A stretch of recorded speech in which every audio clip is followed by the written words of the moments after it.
to the second in our series for Age Your Way, which this particular theme is on effective caregiving, part 1. So that means if you are logging in with us today, you can log in with us again on July 13th for part 2 of this fabulous program. Next slide, please. I wanted to give everyone a couple of housekeeping items. The session is being recorded and it will be re-aired at 5:30 this afternoon and also posted on our website. So if you have a friend who could not attend, by all means, we want everybody to plug in, not only today, but if there's also information that you want to hear again, this is a great way to go back and check and take additional notes. Those additional notes and the PowerPoint slides that you will see today and the resources that are referenced will also be shared on our website and in a follow-up email for all of those who have attended and those who could not attend. As I mentioned, we're using the Zoom webinar format where members of our audience are muted and your cameras are off, but we're encouraging you to write your questions in the chat because we're going to have, I think, a really robust conversation the last 30 minutes of the presentation. So we're going to keep track of those questions, put them in the chat, write them down, and we'll get back to those toward the end of our webinar. All the resources I mentioned will be in that follow-up email and found on myeldersource.org. And due to the number of attendees, sometimes we're still having technical difficulties like we did a little bit earlier. You saw the behind the scenes get going of all of us get going, so be patient. We're going to fix any issues as quickly as we can. And I'm going to turn this over now to our two fabulous facilitators for today, Linda Levin, who is the CEO of ElderSource, and Cheryl Whalen. Next slide, please. Yep, Cheryl Whalen, our Director of Special Initiatives with SAGE. Linda. Great. Thank you, Andrea. I appreciate you kicking that off. And I want to welcome everybody to this series of workshops, and today in particular on caregiving. But first, let me tell you a little bit about ElderSource. We are the Area Agency on Aging and Aging and Disability Resource Center for 7 counties in Northeast Florida. We're part of a statewide network of area agencies on aging and aging and disability resource centers, but also a large national network. And as an area agency on aging, we work to identify the needs of older adults and caregivers in our community, and we develop plans to try to address those needs, and we distribute funding for services for older adults and caregivers to help them live and age in their home and community for as long as possible.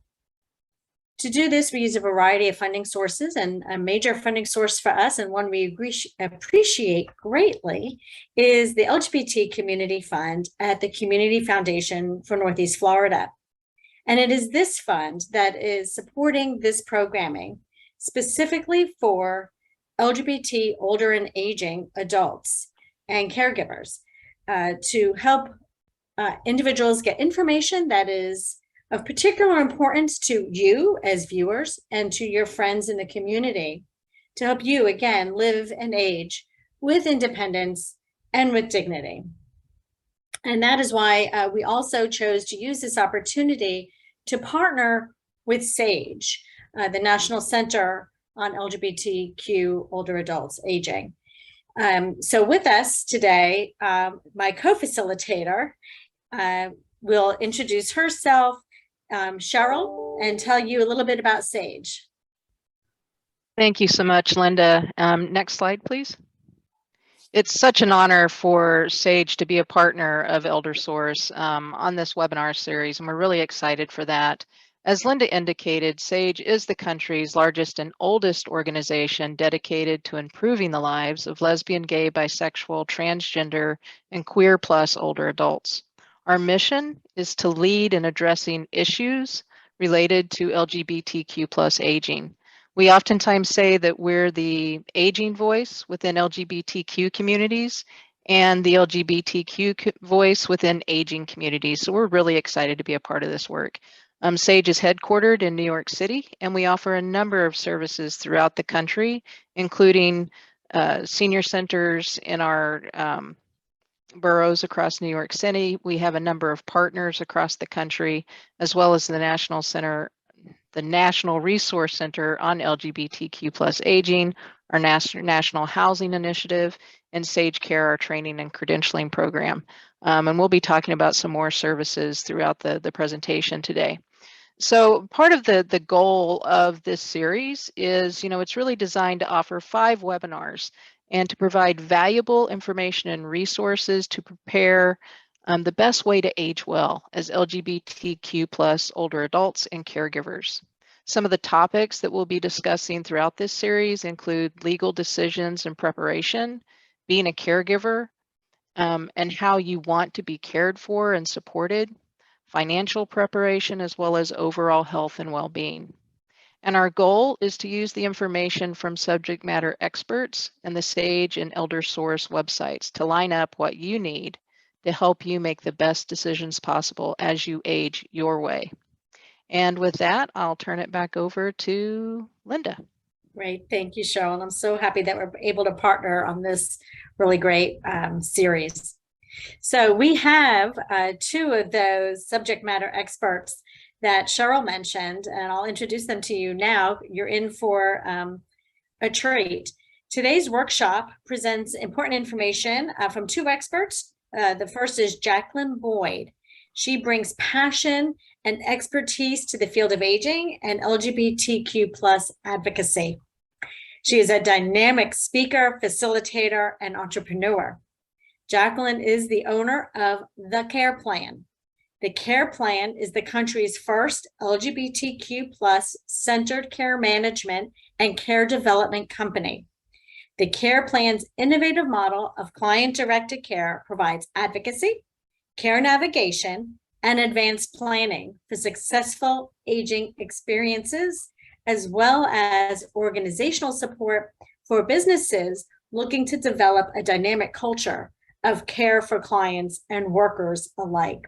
So we're happy to have Jacqueline with us today. Joining Jacqueline is Ocean Phillips. Ocean is the owner of Homecoming Journeys, where they offer contemplative care for those seeking peace on their homecoming journey.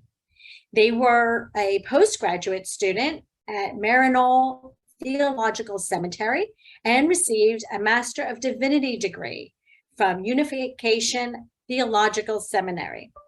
They are an INELDA trained and end-of-life doula and a founding member of the International Association of End-of-Life Doulas, which is INELDA. LGBTQIA2S Plus Advisory Council, and they received a certificate in integrative thanatology at the Art of Dying Institute from the New York Open Center. So let's get started, and we'll go to Jacqueline and Ocean, and we look forward to hearing our questions from attendees at the end. Thank you. Thank you so much from the team at ElderSource and SAGE. We are so grateful to be with you all today, and we'd like to thank you for having us. I'm Jacqueline Boyd. I go by Jackie, and my pronouns are she, her, and they, them. If you're wanting to get in touch with Ocean and I'm going to put our information up on screen, and you can feel free to reach out to us after the program to continue the conversation. So what are we here for today? We are hoping in this hour and a half that you will be able to gain a greater understanding of the challenges faced by LGBTQ plus caregivers in order to prepare to care for another or to receive care for yourself. We want to share key resources to support care recipients and givers, and be able to identify a few practical steps you can take today. I always say plan early and plan often for aging, and I know that Ocean is on this page. So the final thing we are hoping for today is that you will learn best practices for coordinating care. So this will be a mixture of practical tools, a little bit of philosophies around care, and of course, a celebration of our LGBTQ plus history and legacy as caregivers. I'd like to start off by saying Happy Pride. Happy Pride. Welcome to Pride Month if you haven't had a chance to celebrate up until now. The women you see on your screen are Sylvia Rivera and Marsha P. Johnson, who were trans activists in the 1960s and 70s, and truly throughout their lives. These two women met in the streets of New York when they were 11 years old and 17 years old, trying to make their way. They were incredibly passionate about rights for LGBTQ plus folks and sex workers, and I believe are wonderful legends for us to center today, as folks who are looking to care as well as we can for ourselves and each other. Sylvia and Marcia, after supporting the right for the gay rights movement and fighting at Stonewall Inn, the catalyst for our modern day pride movement, really tried to care for young people in our communities by founding Star House for sex workers and young trans folks to be able to have a place where they could be safe and seen and build pathways to independence for themselves. So just know that you are part of a long legacy of care, mentoring, and nurturing. It's important when you are on your journey, whether you are anticipating needing care in the future or currently caregiving, or looking at your loved one and saying, I wonder how we're going to get through this. To remember the role of comfort and nurturing. We are not survival of the fittest. We are survival of the nurtured. And LGBTQ plus folks have a history of nurturing each other, whether that's building organizations to serve our needs, showing up for each other when we are vulnerable or near end of life, or problem solving collaboratively to meet the evolving needs of our time. When you are caregiving, or when you are at the precipice of needing care or at a critical transition, it can feel like you are taking on the most important job of your life without any training and without clear direction. So our hope today is that you really sit with and inhabit these 5 steps to plan and care for yourself or your loved one. The first step is to identify the needs and wishes of the person at the center of care. This is really important. We'll get into what that means. To identify the team, who's available, who's in the circle of support, who's the family or chosen family that can show up, and what are their roles. Step 3 is to initiate the conversation. How do you go from seeing the issues, seeing the concerns, seeing the gaps in care, to having a team that is functioning well? So we'll talk about how you can initiate those conversations and have quality communication throughout the process. Step 4 is implement the plan. Get started. Don't hesitate. Aging is better with a plan. And then adjust as needed. It's important to be kind to yourself in these processes. And the things that I see often are caregivers feeling overwhelmed, judging themselves too harshly, thinking there's more I should do or could do. Just remember that your best is good enough. And for most seniors, the issues they're primarily concerned about are social isolation and loneliness. So if you are being present in someone's life who is isolated, you are critical, and it is enough to just show up. These are some tools to help you feel better in how you show up and how you support your loved one. So Ocean and I are going to start by talking about identifying the needs and wishes. And it's really important, when you are taking on this journey, I really, as a care navigator, think about, let me put my project management hat on. What are the tasks? Who is this person? Who have they always been? And what are their priorities? What might I see coming down the road that I want to get ahead of and plan for? Just like anything you work on, nothing happens all at once. So you might think, okay, I know that my loved one has a diagnosis of dementia. Let me this year really get up to speed on what's available to help them. Cognitive therapies, memory care facilities, working with a good geriatric psychiatrist. The terrain of aging opens up a whole new set of systems and set of resources. So really identifying the needs and wishes is that first step. Ocean, I wonder, would you mind sharing a little bit about your process and what you recommend to families around reflective listening? Because that is so different than the regular communication we might have had throughout the lifespan. Reflective listening can be challenging to do, but so useful.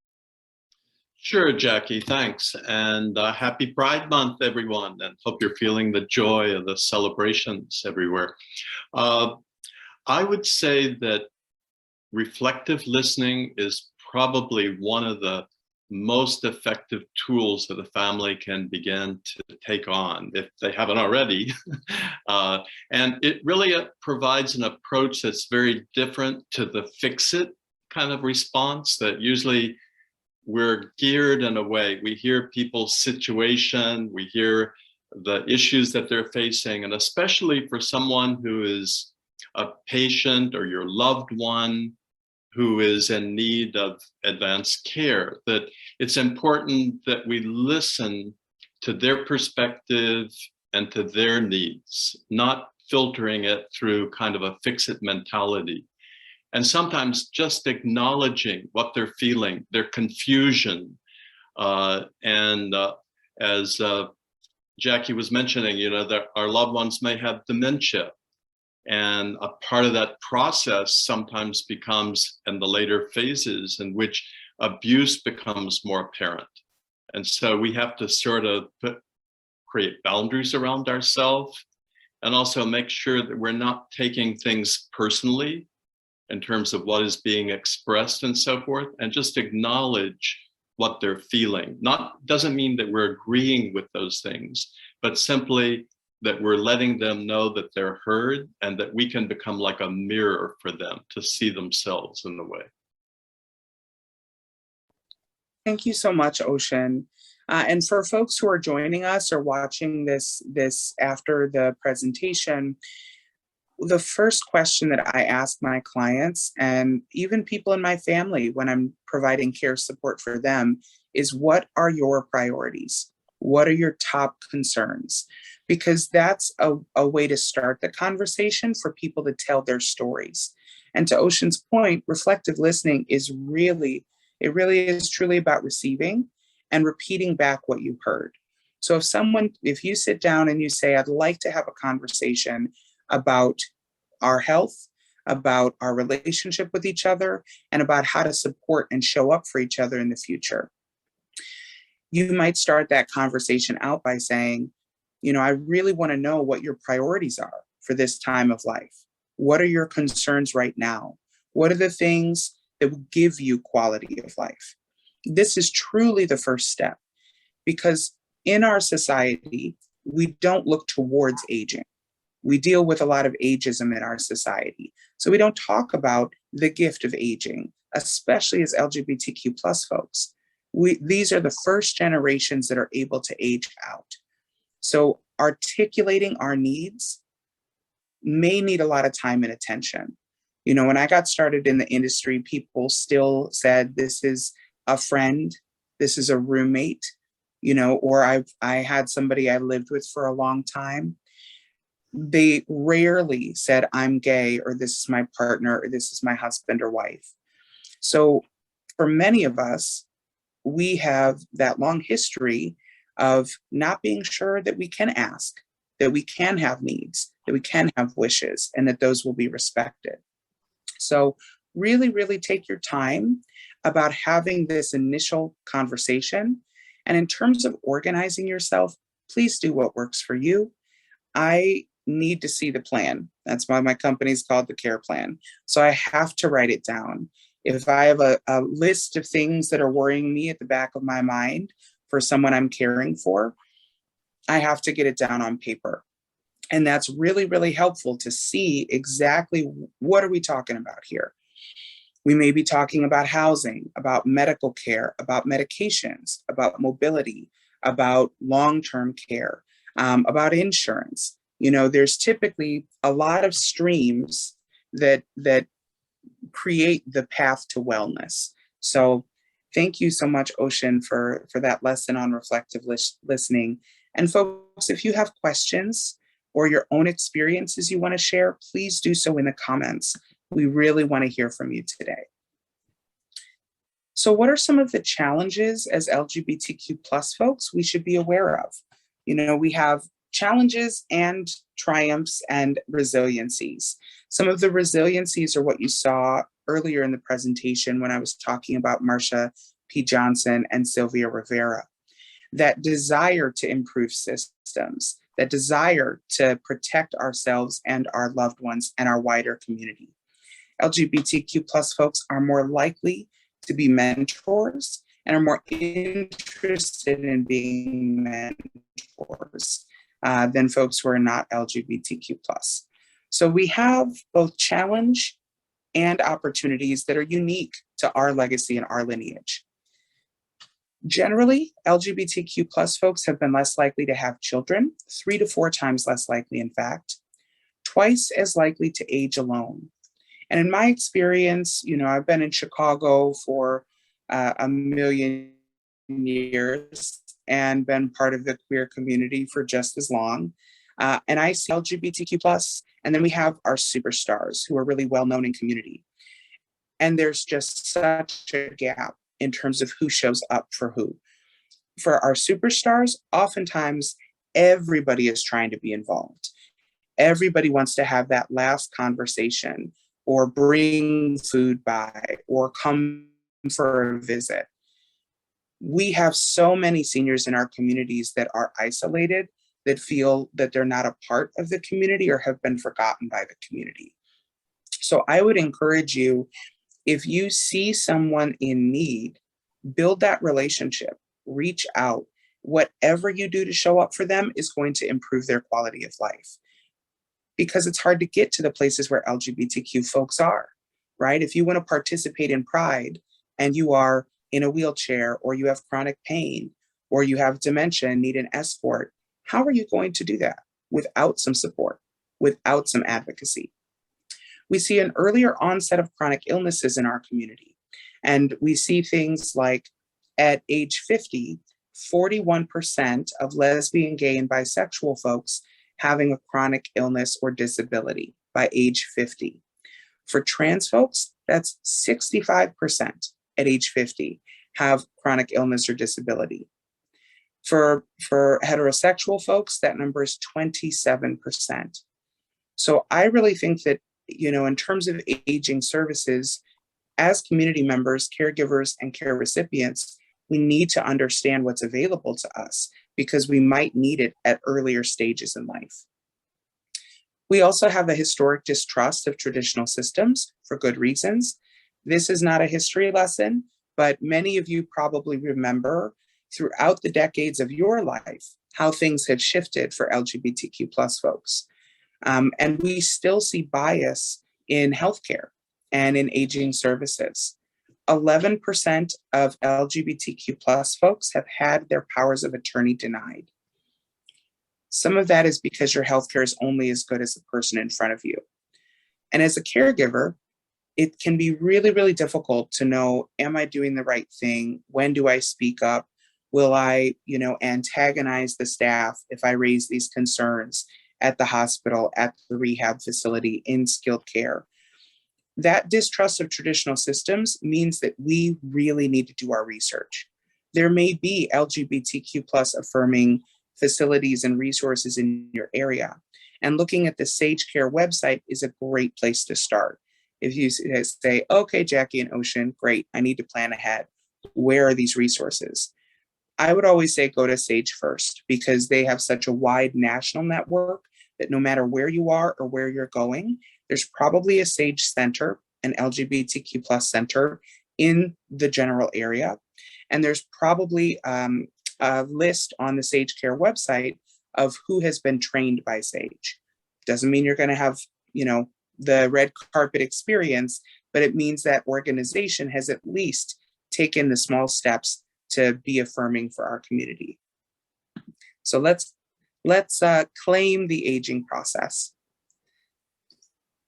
Ocean, I'm curious about how you, when you are working with your clients or with your loved ones, think about wellness as a whole.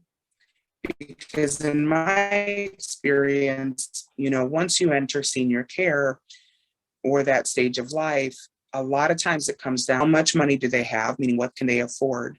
And many of those other aspects of wellness and identity are left by the wayside. How do you center sort of wellness in your work? Actually, a lot of my work has been focused in senior centers and in the Pride Center, focusing on Rainbow Elders to help people to become their own advocate on multiple levels and making sure that all of the aspects that are necessary for them to be balanced and fully productive in their life and also to maintain autonomy throughout their life is really important. And so one of the things that we do is making sure that people are aware of their rights and people are aware of different agencies and that people have a way of creating their own community of care. One of the things we hear a lot from elder LGBTQ plus members is that the old ways of making community have gone away. Before you could go into the gay bar, lesbian bar, and you could there were things posted on the wall, you came together. Today, everything is pretty much by internet, and especially even more so since the pandemic. And many of the elders are challenged electronically and technologically. And so therefore, they need to have tools and assets in which they can connect with others in the community. As you mentioned earlier, that many times the elders in the LGBT community feel sidelined and not really important or integral to what's going on. Even in the Pride centers, of course, most of the activities are focused on young people, and that's really necessary for all the challenges they're going through and coming out.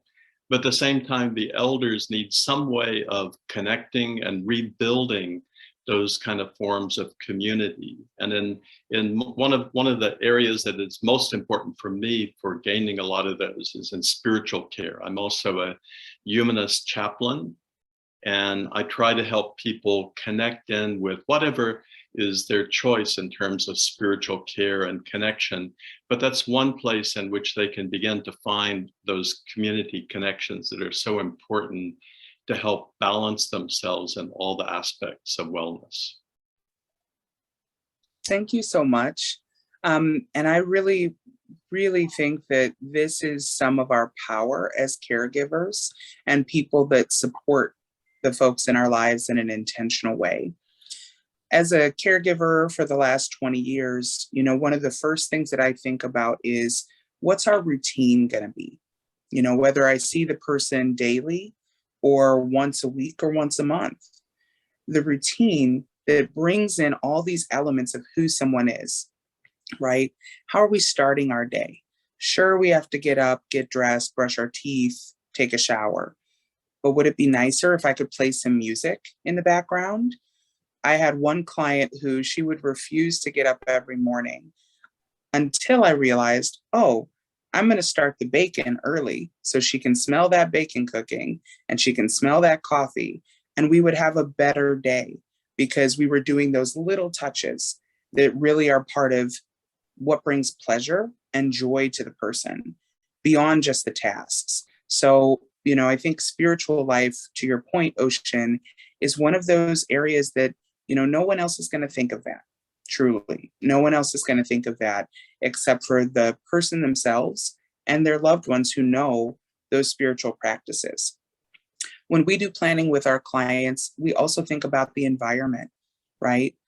Are you somebody who likes to have fresh air? Are you someone who likes a minimalist space, or do you want a cozy space with all of your things within your site? These different elements also deserve time and attention. Ocean's going to talk in a little bit about how this applies to all of us now. How do we nurture ourselves now? How do we take that preventative lens to our health and well-being so that we can live independent, full lives on our own terms? So Ocean, I wonder if you would share a little bit about your perspective of prevention as medicine. Okay. Well, I think that, one of the important things is that for all that we're doing, even if now we're healthy, even if now we're not facing a serious illness, we don't have a challenge of a terminal diagnosis that's come to us, but now is really the time to put everything in order. And it's really the time, as long as you're still resilient, you still can, after you have an illness or something, you can bounce back, that you build your physical, social, and spiritual reserves. And you start planning for what is your term, what is your concept of what would be a good death. And you do that by reversing any health problems that you have. And that usually is suggested to begin with looking at the things that require the most from you and the least from medicine. It's very easy for us to go to the doctor, we get a pill, and then we feel like, okay, we're kind of like dealing with it. But think of, what are the things that you can do in terms of sometimes what's called vitamin L, vitamin lifestyle. What can you change your lifestyle? Can you eat a little bit more healthy foods? Can you introduce new things into your diet that you may be missing? And can you get different kinds of exercise into your life that can allow you to continue being independent and resourceful? And it's also a time to think about different forms of exercise, like Tai Chi or Qigong, or these kind of Asian forms of exercise, which is actually much more than an exercise. It's a whole mindset of mindfulness, to where it prevents falls, which are sometimes later in life can become kind of a critical turning point, where the health begins to go down after a major fall, and then soon after that there's another fall, and then you go on kind of like a cycle of decline through that. But think of the small things that you can do, and you just and also even just in terms like a spiritual, just think of taking 30 minutes a day, walking in nature, connecting with nature, connecting with your environment, and slowing the mind down. And also look at different kinds of opportunities that you can, if you have a problem with alcohol or food, there's organizations like Alcoholics Anonymous, Food Addicts, a diabetes prevention class at the Y, or Freedom from Smoking. And if you have blood pressure medicine, or cholesterol or blood sugar that remain high, that you may need to take medicine for that. So those are some of the beginning things that you can do, that where you're taking charge of your life, and charge of your lifestyle, as a way of predicting future outcomes in your life. Thanks so much, Ocean. A healthy aging process really means looking towards that future. I know for myself, when I was very young, my mom was diagnosed with diabetes and rheumatoid arthritis. And so I saw her journey and what she did or didn't do, and take that as lessons for myself around, well, I follow her health profile pretty closely. I don't know for sure, if diabetes might be in my future, or if rheumatoid arthritis might be something I'll have to deal with, but can I do the preventative pieces now? Get regular exercise, make sure I've got a low carb, low fat, low sugar diet happening more often than not.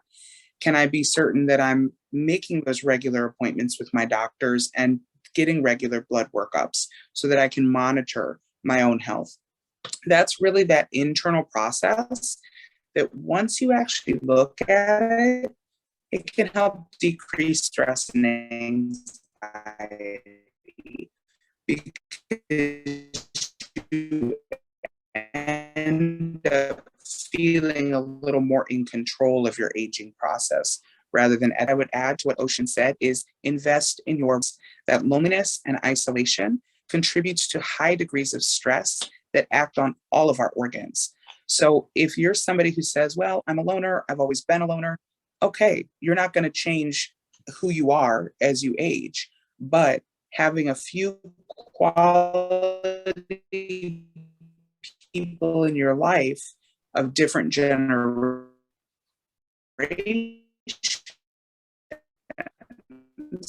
so that when you are in a place where you might want some thought partnership or you might want some companionship, you actually have a few people in your circle that you trust of aging as well. How do we identify our team?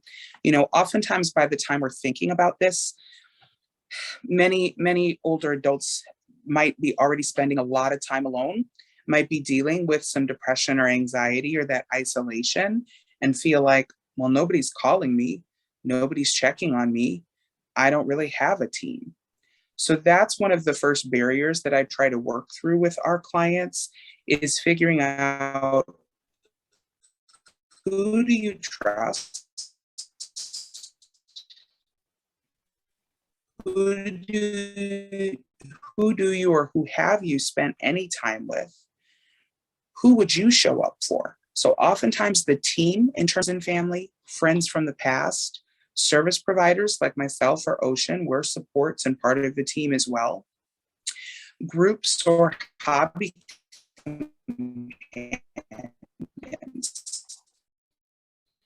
I have a client who has gone to AA for 20 years. And once he started to lose his memory, he couldn't get to the appointments, get to the meetings. And he started getting very depressed because he didn't have his community accessible. So one of our first jobs was figuring out, okay, continue to be connected to that part of his life and part of his identity that's so important, and then be sure he gets home safely. So identifying the team, and again, lens, so I write down everyone. Oh, thank you, Jill. Hope that helps the audio. Talk with your loved one, think about who at all could be part of the circle of support, part of the support system for this stage of life. So as I said, when you enter the aging terrain, there's a whole lot of new resources to get familiar with. And Ocean and I wanted to share a little bit about how folks like us can help you.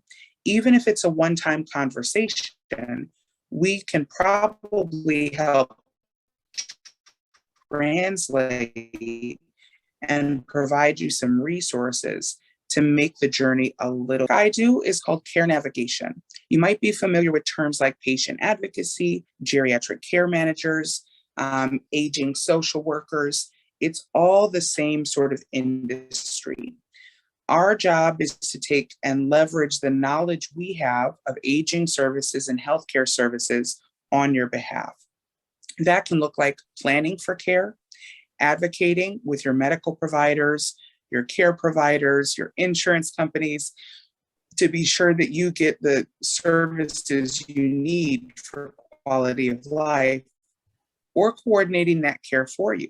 We interview and hire caregivers.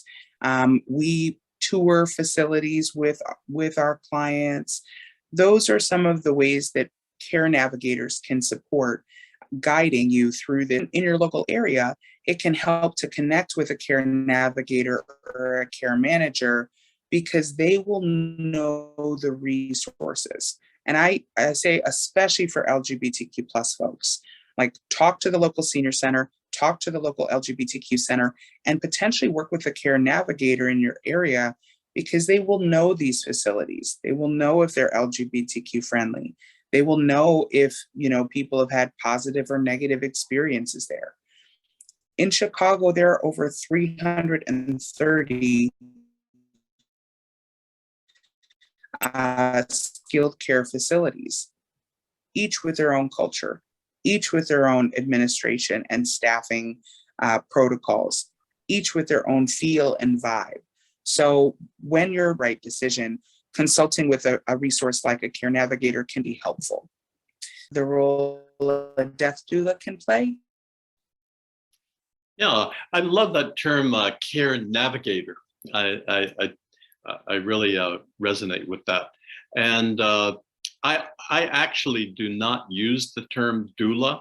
It's a relatively new term for people, and it's basically a very new profession and field.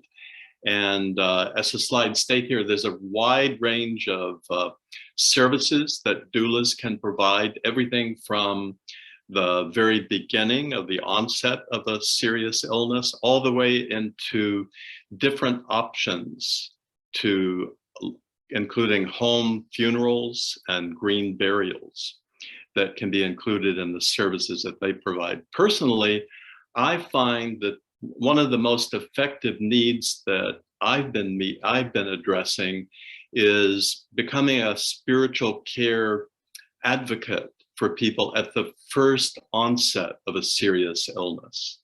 Because when we all of us have this experience, you go to the doctor, you get back the test, and you get the diagnosis and the prognosis from the doctor. And then automatically your mind goes into the worst case scenario. Okay, I am going to be one of the worst statistics that is here. And then that by itself is sometimes what's called a negative placebo. It's not like the placebo that functions just as well as the drug. So that, drug companies are always frustrated because the placebo is almost working the same as the drug. But it's like in this case, the negative placebo that you're getting from the doctor is the diagnosis and feeling that this is actually your history. This is your future in terms of the direction that you're going. But sitting with people and helping them to realize that that is a story and that you really need to look at what is the role that you can play? What is the role that human agency can play in terms of changing this diagnosis that you've been given, and that you can find a way towards healing at least, and if possible through curing. But doulas can be there at every stage of the process. As I mentioned, they can be there to provide physical presence. They can be there to help bringing the team together. And they can also be there for especially those last moments. That one of the things that doulas have done, or people that are in this kind of death care position, is that we're actually restoring what our ancestors knew how to do. In the past, people would, it's like the people did their own funerals at home in their parlors. They dug the graves for their family members.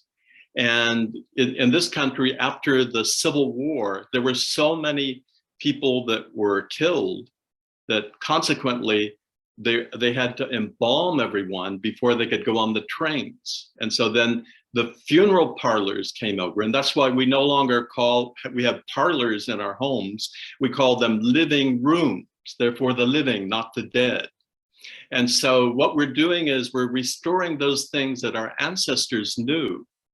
That, as the quote here says from Sandal Stoddard, who was a historian of the hospice movement, said that in medieval times, dying people were seen as prophetic souls and voyagers and pilgrims, and they were valuable to the community in many ways, and not the least in the opportunity for those around them to have service towards them, and consequently through spiritual growth and so forth.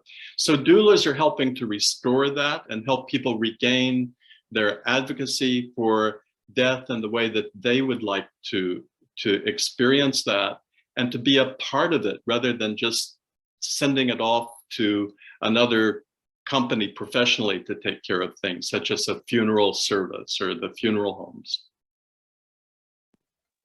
Thank you so much, Ocean. I really, really appreciate that perspective, and I completely agree, because in the last 2 to 3 generations, we have gotten away from caring for our loved ones and our vulnerable elders in our homes.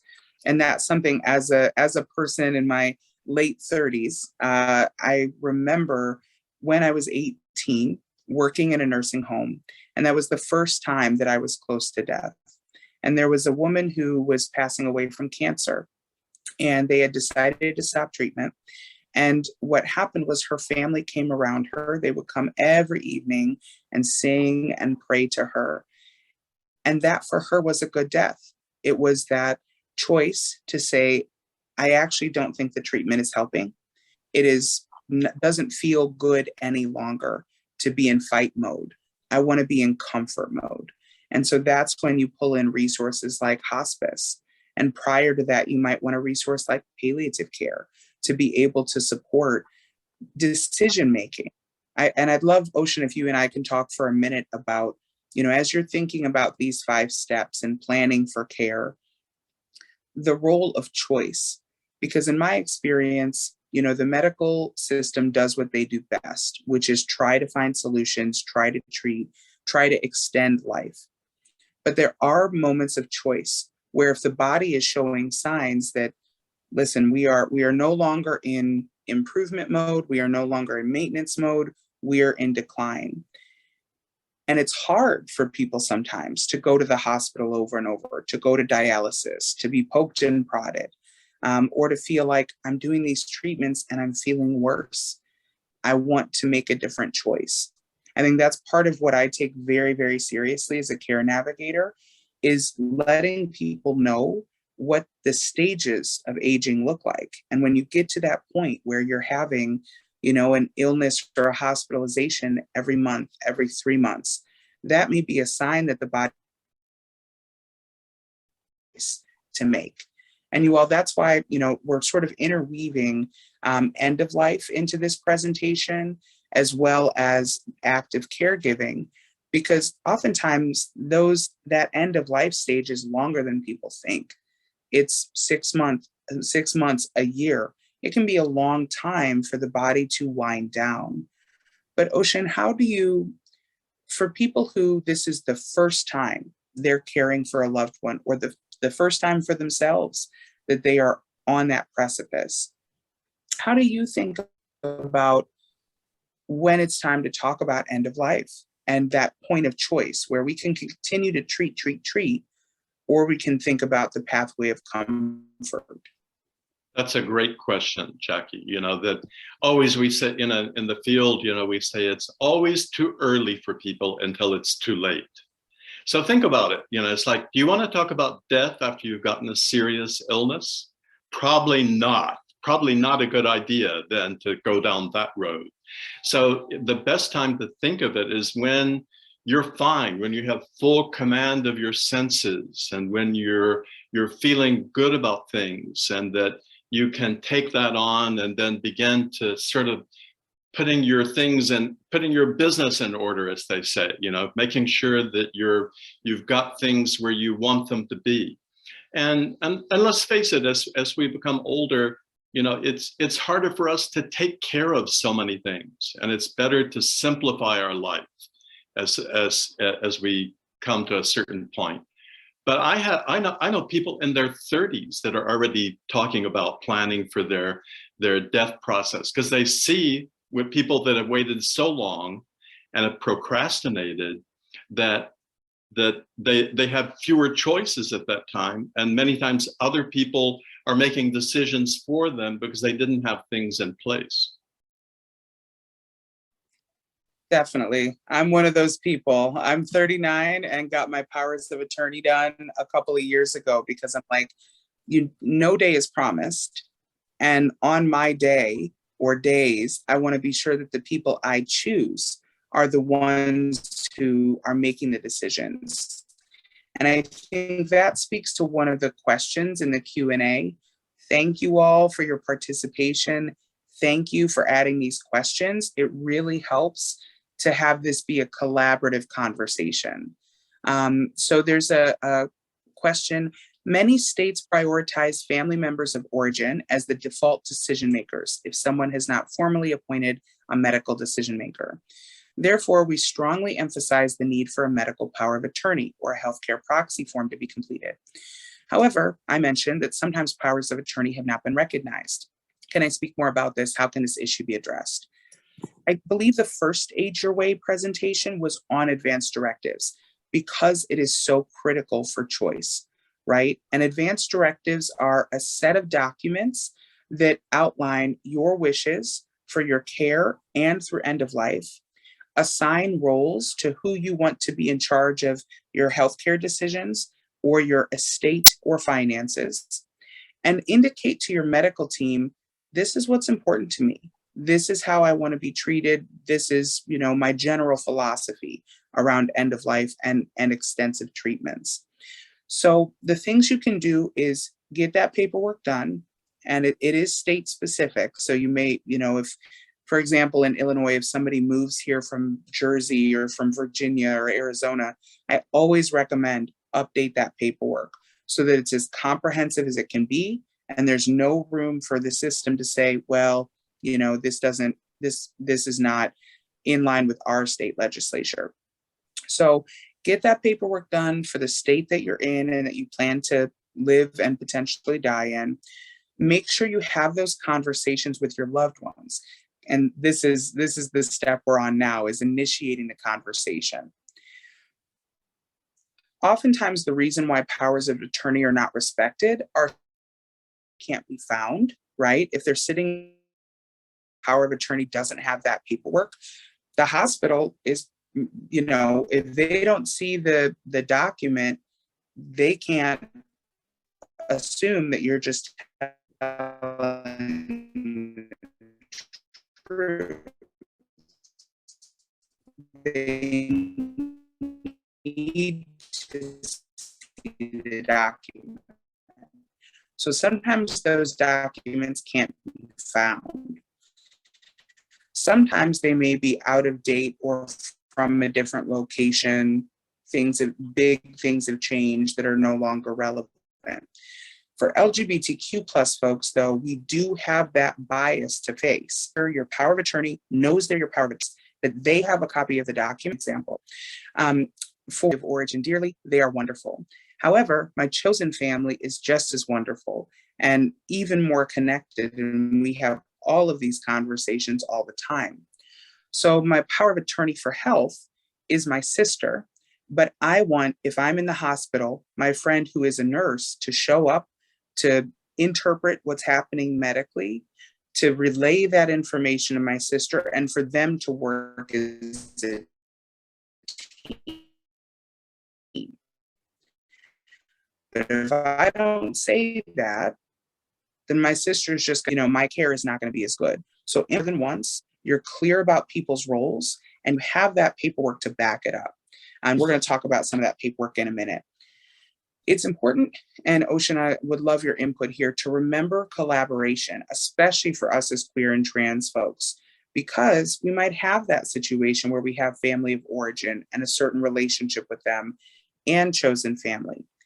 Both groups will be assuming they are in charge. Both groups will be assuming we need to take the wheel here if our loved one is not doing well. So you starting that conversation for yourself, or if you are a caregiver saying, hey, we all love this person. Let's come together to problem solve, to figure out what tasks will be taken care of by who, and come up with the right solutions to support our loved one. Ocean, would you mind chiming in about that second piece in particular, about how to navigate these conversations with what might be unhealthy family systems? Okay, I would like to go back to the question about power of attorney and advanced directives.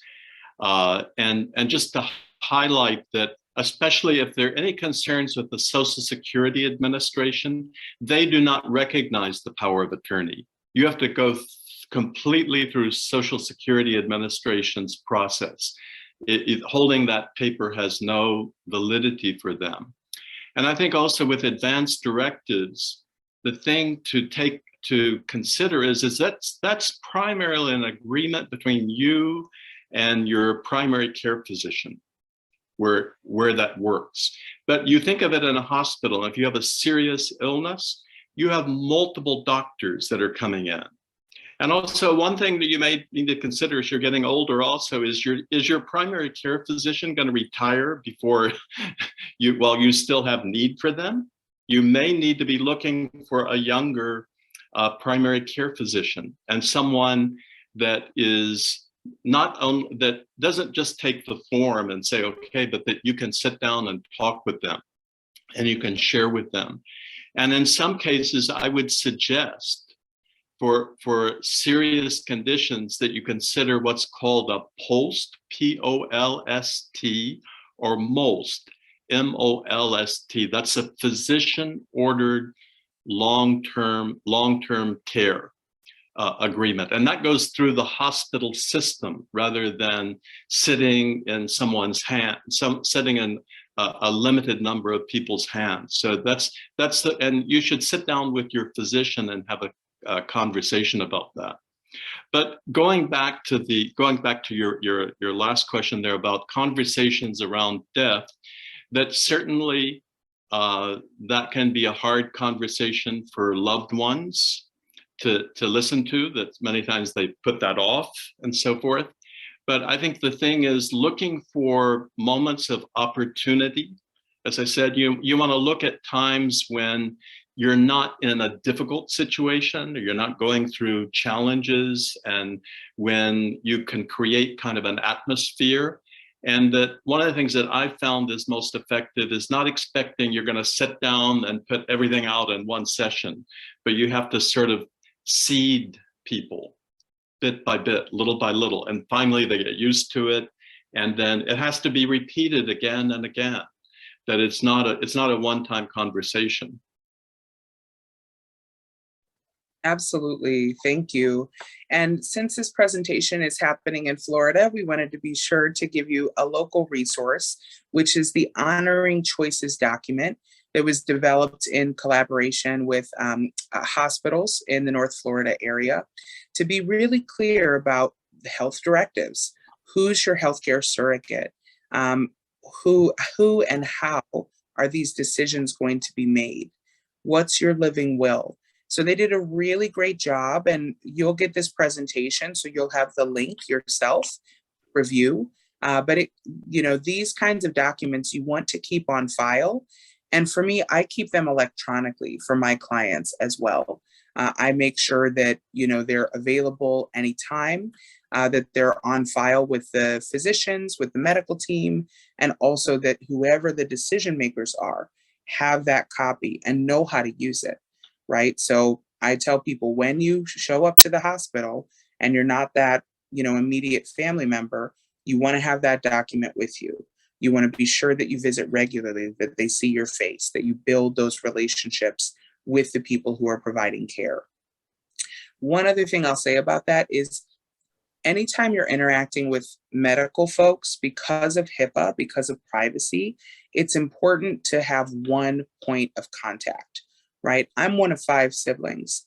If all 5 of us were calling the hospital when my mom was there, they would stop talking to us because it's too many people to coordinate with and too many perspectives. You want to have one point of contact that's contacting the nurse, the doctor, the charge nurse, the social worker, so that it stays consistent and communication is clear. So once you've put together your plan, what do? You've had the conversation. It's time to put together the plan and implement it. It's really important to be sure that you do your research, that you assign roles, and that you get started right away. We're used to talking about retirement planning on the financial side. Some of us are familiar with advanced directives, although only about a third of Americans have their advanced directives done. But where I see the pain points is in the care planning. And I think we need to think about care planning in the same way. Plan early, plan often. There are things you can do today to plan for that future you want and to design your aging process. I have, for example, a group of clients who are lesbian identified who say, none of these choices look great. I don't really want to go to many of these facilities. And we want to be together. We want to be sure, we have different income levels, but we still want to be under one roof, so to speak. So they are planning 15 years ahead of time together. When are we going to buy a building? How are we going to share the care? What are the decisions you want made? What are the decisions I want made? They talk about it consistently over time, and then they're putting in the steps to make it happen. That's a long range vision. It's going to take 10 to 15 considerations, but at the end, they're going to be able to live out their more vulnerable years together and combat that along the way. It's really, really helpful to write things. So making sure that, of the people that are part of the team, there's clear roles, there's frequent communication check-in points, whether that's through text, email, a weekly phone call, whatever is helpful and makes sense for your group. There's a document in here that can be that repository for you, that can outline for you, how do we have these conversations? What are the resources available to us? And how do I put together this plan of care? AARP did a wonderful job in collaboration with SAGE in creating this LGBTQ plus community caregiving guide. I'm just going to scroll to the end, but you can see some of these areas that we've talked about. It really is a lovely one-stop shop, and they can mail copies to an organization in your area. But I want to show you the care planning piece because it is really helpful, and you don't need to reinvent the wheel. This can be your care plan where you document everything that is needed. And this is a long document, so thank you for being patient with me. You can see all these many, many pages of resources. But you heard us talk in the beginning about step one, identifying the needs and wishes. Here they call it goals and needs. So you can put a checklist on what is important to your loved one or yourself. You can write in what needs to happen and who's doing it. Coordinate the healthcare aspects, the financial aspects, the legal aspects. So I'm not going to go too much further into this, but I just wanted to show you this document is really a great one-stop shop for putting together that plan of care and keeping yourself on track. So another big thank you to SAGE and their work with AARP. Okay, so Ocean, you talked a little bit about these practical tips, practical things you can do today, but would you like to highlight any of these other suggestions? Again, this is, one of my priorities working with people is to just get the ball rolling. Do one thing, pick one of these things that you can do, and maybe it's just order, like the Art of Dying Well, a practical guide to a good end of life, is actually misnamed. It should be the Art of Living and Dying Well, and it gives practical tips for every stage of life, especially the later years and things that you should be considering, and a lot of advice by the bestseller Katie Butler. And again, like advanced directives, you can be waiting to get a lawyer, and then you think about the expense of that. You can go online here, it's totally free. You can do at least your first stab at that. There's another document called 5 Wishes, and it's available just for a $5 donation with Aging with Dignity, as beginning to formulate what are the things that you desire and want in life. It's another form that you can look at. Another great resource is your life wish file that has a number of very good practical things that you can do, and that's available free on that site there. Thank you so much, Ocean. I'd love to invite Cheryl to say a little bit about the Long-Term Care Equality Index. Because, again, as LGBTQ plus folks, we may have unique needs to think about. We may want to be in a place that is affirming of us. And so, Cheryl, can you talk a little bit about the Long-Term Care Equality Index? Sure, I'd love to, Jackie. So the Long-Term Care Equality Index is a joint program between SAGE and the Human Rights Campaign Foundation. And through the Long-Term Care Quality Index, we're really looking to engage long-term care communities across the country. So residential, retirement communities, assisted living, skilled nursing homes, and facility-based hospice programs. We're engaging these programs to help them not only, say that they're LGBTQ inclusive, but actually live what they're saying. So by adopting inclusive policies and practices to really ensure that LGBTQ older adults across the country have a place to call home as they age, should they need that level of support. So this is a new program that was started in 2019, and we're actually going to be releasing our first indexing survey report, which will be out in the spring of 2023. So we're actively working with about 103 communities across the country right now to update their policies, practices, and services to be LGBTQ inclusive. And you can find out more about this program at thelei.org. Thank you, Jackie. Thank you, Cheryl. We appreciate all your hard work and the work of SAGE and HRC. So step 5, we've reached step 5. You've initiated the conversation, you've implemented the plan, you've incorporated the person's hopes and wishes, and you're doing the best you can. Please, please, please be kind to yourself. Step 5 is adjust as needed. Being rigid in caregiving does not serve you, and being rigid about your own care process does not serve you, especially in this time when we're seeing how significantly our systems are being impacted by the COVID pandemic. There was already going to be a caregiver shortage, even before COVID. People in healthcare are making transitions. Some folks are burning out. The communication that was there before wasn't that great historically. And I'm seeing that it's oftentimes worse now, and there's even more gaps. So be aware that the systems you may have been used to accessing are changing. They might not be functioning as well, which is why we really do need to collaborate and pull together around care for ourselves and our loved ones. Adjust course as it makes sense.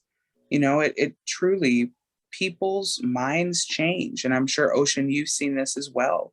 I've had clients who were convinced that they wanted to live as long as possible, right? And sometimes that was coming from a fear of death. And they would say to me, I want every life extension measure possible. It doesn't matter if I have dementia, a feeding tube, a trach, I don't care. I want to be kept alive as long as possible. But once they're on that journey and in a place of chronic illness, or they're in pain, fatigued, confused, sometimes they change their minds and they want different things, or they don't want all of those interventions that they thought would be best for them. You don't always know how you feel about something until you're in it. So adjust course as needed, whether it's personal, systemic, or the people in your lives have changed. It's okay to adjust course. Ocean, anything else you'd add there? No, I totally agree that, and also just recognize that, especially at the end of life, people are going through, we call it transitioning, and they're definitely transitioning. They may not recognize themselves as they formally identified themselves, and they're coming to their aspects of themselves, and they're entering into kind of a new reality. So I think, again, it's really important to sit with people and to really allow them and accept them wherever they are on their journey. And it is a transition process for everyone. Thank you, Ocean. Keep in mind that your best is good enough. It truly is. However you show up for your loved one, however you show up for yourself, it's not going to be perfect. Ocean and I have spent a lifetime in these systems, in these processes with people. It takes more than one experience to get any level of comfort or confidence And I still learn something new every single day, every single day. Your best is good enough, and please be kind to yourselves in the caregiving journey. And I think that's it for our formal presentation, but we would love to field your questions. We would really, truly love to hear a bit about your story, if there's anything you share in the chat. But I think now it's time for Q&A. All right, Jacqueline and Ocean, thank you so much for that wonderful information. We know that LGBTQ plus older adults certainly have a tough time out there getting the care they need or feeling comfortable getting the care they need for themselves or for their loved one. There is a question in the chat. My partner and I are aging and we have a disabled daughter. She can probably live in the community with support, but because so much of our time was spent focusing on her, our friends fell by the wayside. We feel isolated. What can they do? Ocean, do you want to field that one first? Well, I really feel the pain and the anguish that you're feeling with the thought of leaving a disabled daughter behind, and the sacrifices that you've made along that path. But I'd like to say it's never too late to start building community step by step and reaching out to whoever you can, both for help and also for small things that you can do to support and so forth. And I would just encourage you to look at, there's so many services that are available. And I think one of the challenges we all face is that connecting to these services is very complicated many times and very hard to navigate. But I would suggest to you, beginning with ElderSource, which I assume you have some connection with, that I'm sure that they would be able to help walk you through what are the many possibilities, and that you could begin to step by step reach out and still with the time that you have left to create that community for your own care and for the future care of your daughter.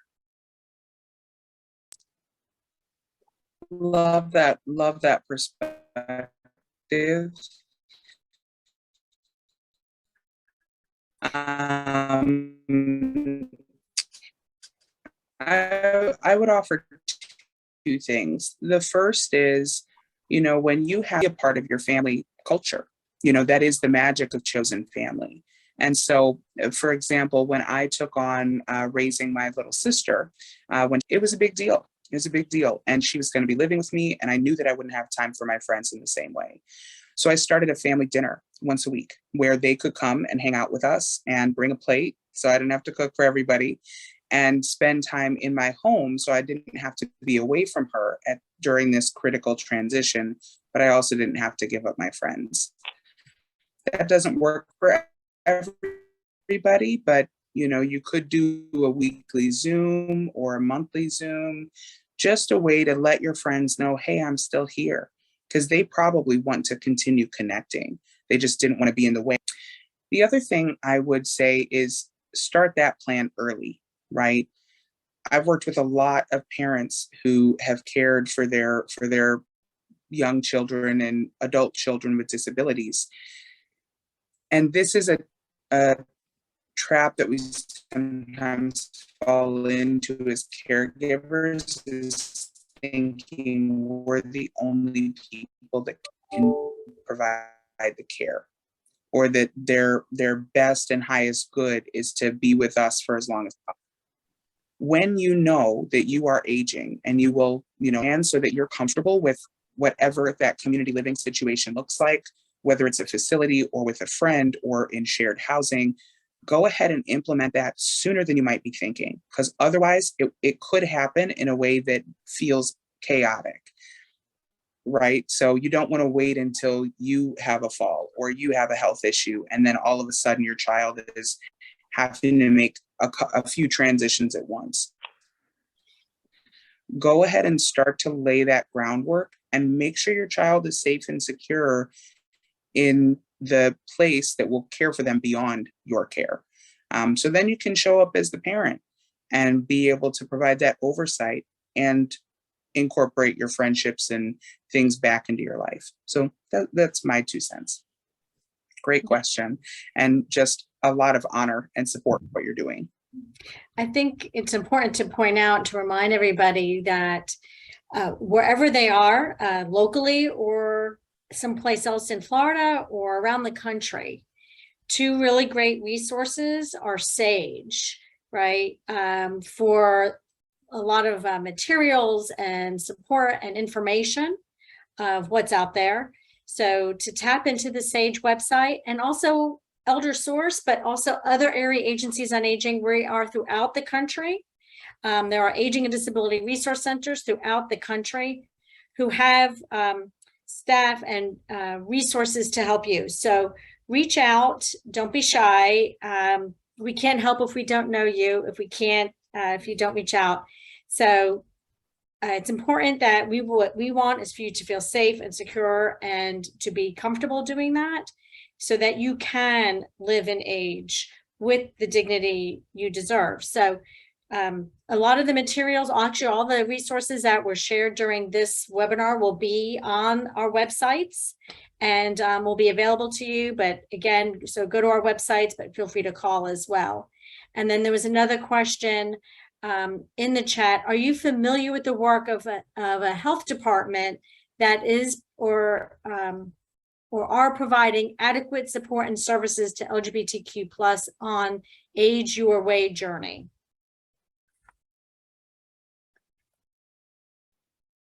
So I don't know if Jacqueline or Ocean are familiar with other with health departments that might be engaged in that work.